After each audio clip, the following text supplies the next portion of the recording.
Non-stop people, comment avez-vous vécu cette élimination brutale du jeu? Fabrice, quand on sort comme ça sur une épreuve d'immunité, si est toujours difficile parce que si est le coup près qui tombe d'un coup. Il n'y a pas de négociation. Si est bref et sans appel. Sur le coup, on a du mal à réaliser. Mais bon, ça fait partie du jeu. On le savait. Le matin même, j'avais une appréhension. J'avais un petit doute d'une élimination directe parce qu'on était encore 8. On savait qu'il y allait avoir une double élimination. Non-stop people, dans quel état d'esprit étiez-vous pendant l'épreuve? Fabrice, j'étais stressé. J'entendais les autres qui avaient fini depuis un petit moment déjà et au fur et à mesure, on s'est retrouvés tous les deux avec Ava et là je me suis dit, si est elle ou moi. Non-stop people, avec le temps, est-ce que cette élimination a été plus facile à accepter? Fabrice, oui, effectivement.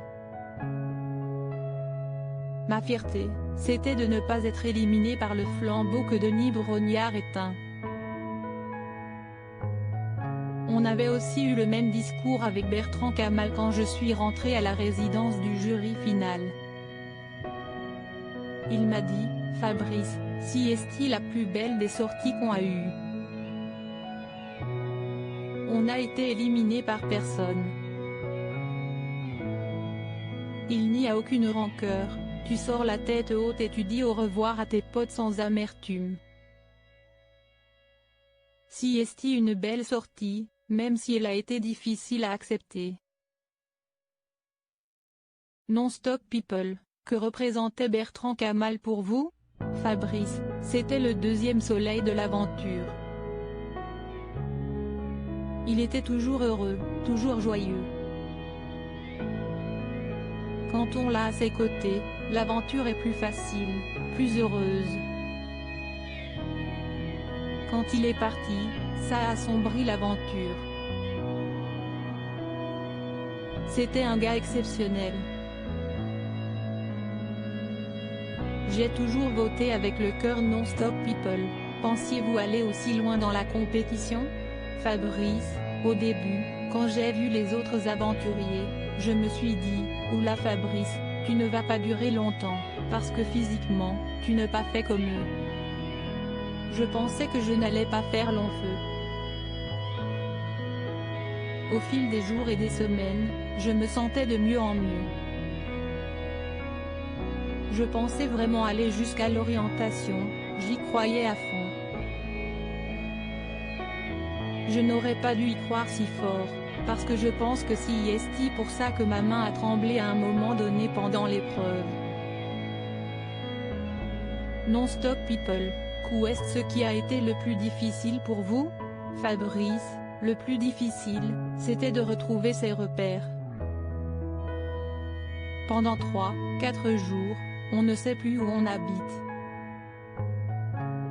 Après, ça va mieux. Au milieu de l'aventure, les proches nous manquent énormément. Physiquement, ça va. La fin effectivement est difficile, mais on accepte tout. Le corps s'adapte tellement bien qu'on arrive à faire abstraction de tout ça.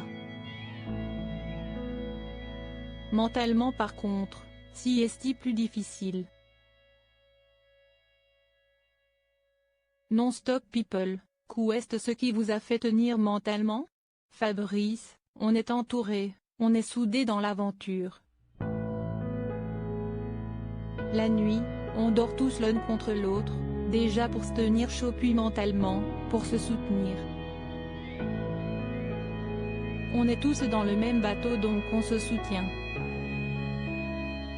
L'aventure passe beaucoup plus facilement quand on est tous réunis.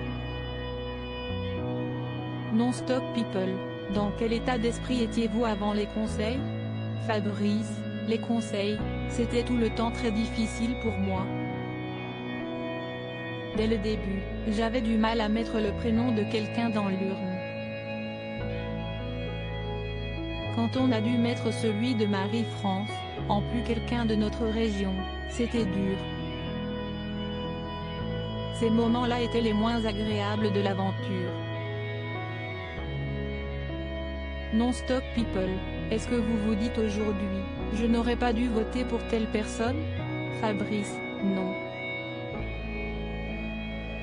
J'ai toujours voté avec le cœur. Quand on fait les choses avec le cœur, on n'a pas trop de regrets. Aujourd'hui, on se revoit tous. Il n'y a aucune animosité entre nous. Non-stop people, pourquoi avoir voulu participer à Koh Lanta? Fabrice, j'ai voulu le faire pour mon fils. Il a 10 ans. Je voulais qu'il soit fier de moi, tout comme ma famille, mes amis, ma région. Dans le casting, j'ai toujours mis ma région en avant. J'ai eu un bon retour par rapport à ça. J'étais content de représenter le Nord. Non-stop people, que retenez-vous de cette expérience? Fabrice, c'était une belle aventure humaine. Jamais je n'aurais pensé faire Koh Lanta, même à 20-30 ans. C'était une sorte de défi pour moi. Arrivé à un certain âge, on se demande si on peut toujours faire une belle aventure.